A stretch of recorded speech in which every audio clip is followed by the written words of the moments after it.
How to cover your money with the blood of Jesus. Do you do mobile banking from your phone? If yes, then there is need to put a PIN on your SIM. Otherwise your account can be wiped if you lose your phone or your phone is stolen. The process to do is very easy, but if ignored can cost you all your life savings. For those who don't know about this yet, just follow these simple steps to protect hackers from hacking your bank account through SIM theft. 1. Go to Settings in your phone. 2. Go to Security and Location under Settings. 3. Go to SIM card lock.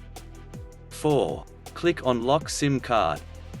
5. Enter your mobile network default SIM card PIN. For Mountain users it is 00000. For 9 mobile users it is 0000. For Glow users, it is 0000. For Airtel users it is 1111.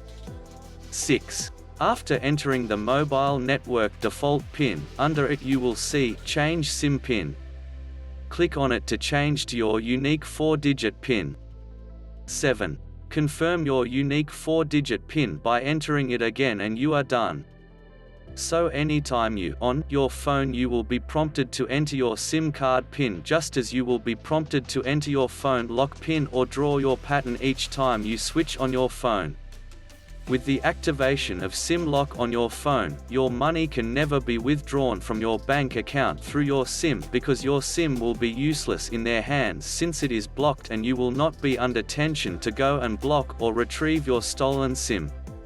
Please kindly share this information with your loved ones, because the rate at which phone theft is going these days are alarming.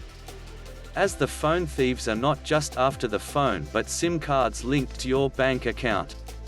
Kindly share this vital video to help someone out there.